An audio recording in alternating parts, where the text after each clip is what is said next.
রতনদা, এ কি শুরু হলো গো? প্রতিদিনের মতো আজও ঝড় বৃষ্টি শুরু হয়েছে। আজও আমাদের খালি হাতে বাড়ি ফিরতে হবে। হায় রে কপাল, একটা জিনিসপত্র বিক্রি হয়নি। এবার বউ বাচ্চা নিয়ে কি আমাদের শেষ পর্যন্ত পথে বসতে হবে নাকি? রতনদা, তোমার সব থেকে বেশি অসুবিধা। না তুমি এই ঝড় জলে কাঠ কাটতে পারো, আর না তোমার কাঠ বিক্রি হয়। রতন মিস্ত্রি, সবাই এনাকে রতন কাঠুরিয়া বলেই চেনেন। ইনি ছিলেন একজন পেশায় কাঠুরিয়া। রতন কাঠুরিয়া প্রতিদিন জঙ্গলে কাঠ কাটতে যেতেন এবং সেই কাঠ সংগ্রহ করে তা বাজার বিক্রি করতেন। এভাবেই ওনার সংসার চলত। এখন টানা বর্ষাকাল, তাই উনি আগের মতো আর কাঠ কাটতে যেতে পারেন না, আর যা কাটেন তা বাজারে বিক্রিও হয় না। তাই উনি প্রতিদিনের মতো আজও উদাস হয়ে বাড়ি ফিরছিলেন।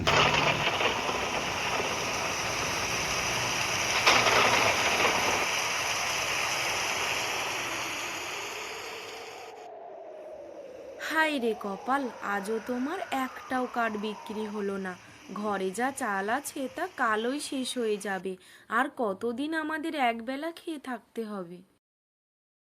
তুমি চিন্তা করো না গিন্নি, আমি খবরে শুনেছি কালই এই বর্ষা কমে যাবে। তাই আমি আবার কাল থেকেই কাঠ কাটতে যেতে পারবো। তুমি এর তাড়াতাড়ি কিছু একটা তৈরি করে দাও দেখিনি। খেয়ে আমাকে সকাল সকাল শুয়ে পড়তে হবে, যে কাল সকালবেলা উঠে আবার কাঠ কাটতে যেতে হবে। নাও, কিছু একটা তৈরি করে দাও, আমি ততক্ষণে বাইরে থেকে একটু ঘুরে আসি।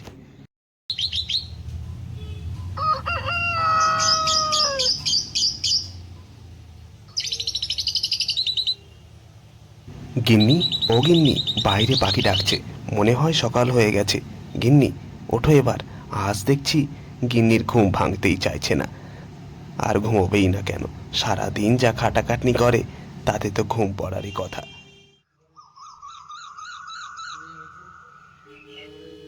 বাইরে পাখি ডাকছে, না, আর শুয়ে থাকলে চলবে না। আমাকে যে এবার উঠতেই হবে। আজ কাঠ কাটতেই হবে। আজ ঠাকুরের কৃপায় ঝড় বর্ষা নেই। আজ আমাকে কাঠ কাটতেই হবে। গিন্নি, গিন্নি, আজ ভেবেছিলাম সকাল সকাল কাঠ কাটার জন্য রওনা দেব, কিন্তু ঘর থেকে বেরোতেই যে দেরি হয়ে গেল।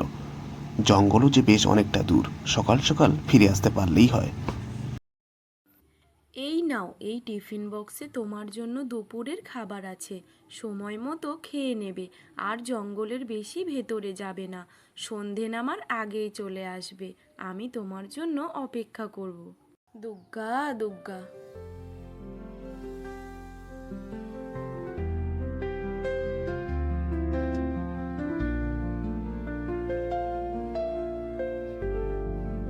রতন কাঠুরিয়ার বয়স যখন মাত্র 22 বছর, তখন ওনার বাবা মারা যান। সেই সময় থেকেই উনি জঙ্গলে কাঠ কাটার কাজ করে আসছেন। তাই জঙ্গলে যেতে বা জঙ্গলে কাঠ কাটতে ওনার কোনো ভয় লাগতো না। কখনো কখনো কাঠ কাটার জন্য উনি জঙ্গলের অনেক গভীরে চলে যেতেন।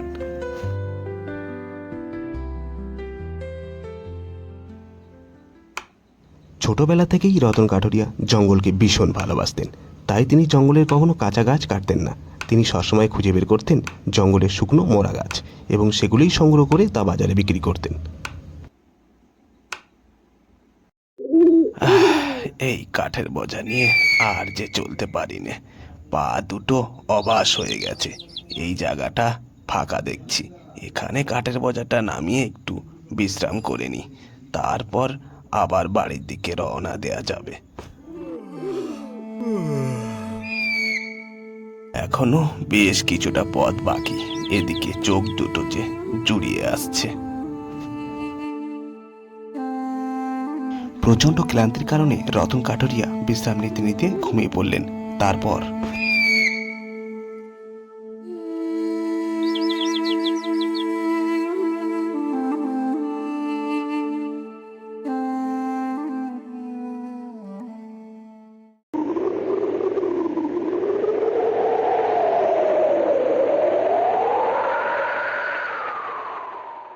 হায় রে কপাল, কখন যে শুয়ে পড়েছিলাম বুঝতে পারিনি।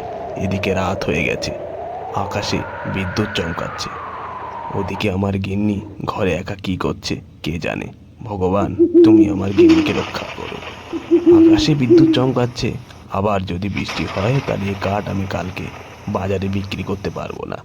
আবার অনাহারে থাকতে হবে। হে ভগবান।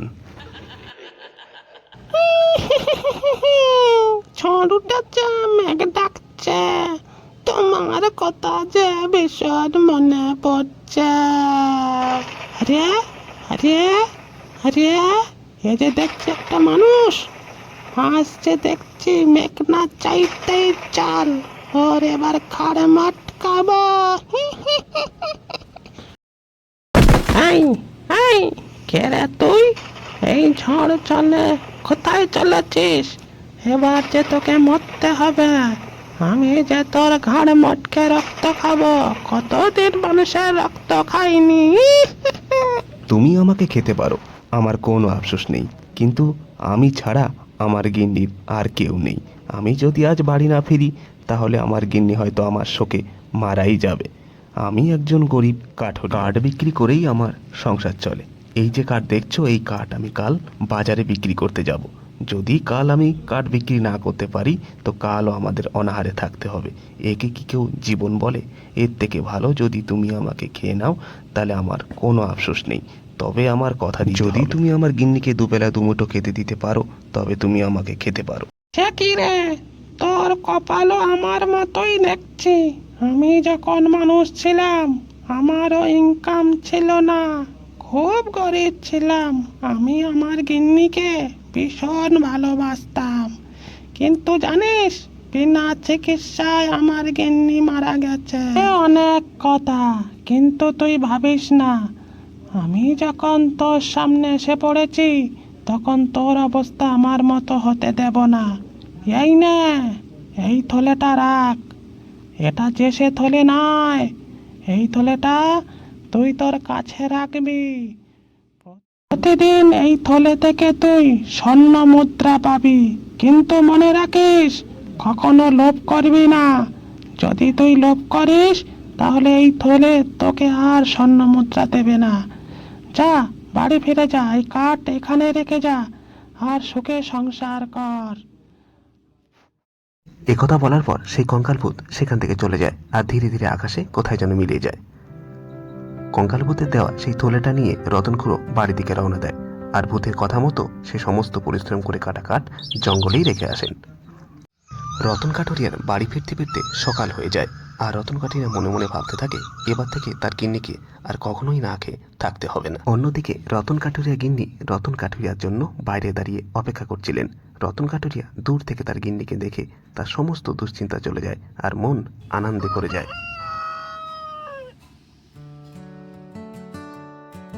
এরপর থেকেই ভূত কঙ্কালের আশীর্বাদে রতন কাঠুরিয়ার সারা জীবনের দুঃখ কষ্ট চলে যায়। আর যে রতন কাঠুরিয়া ঠিকমতো গিন্নিকে খেতে দিতে পারত না, সেই রতন কাঠুরিয়া গিন্নিকে রানী করে রেখেছে। গিন্নির সমস্ত স্বপ্ন ধীরে ধীরে পূর্ণ করতে থাকেন। আজ রতন কাঠুরিয়ার কাছে গাড়ি বাড়ি টাকা পয়সার কোনো কিছু অভাব নেই। আর এইভাবেই রতন কাঠুরিয়া তার শখের গিন্নিকে নিয়ে সুখে সংসার করতে থাকে।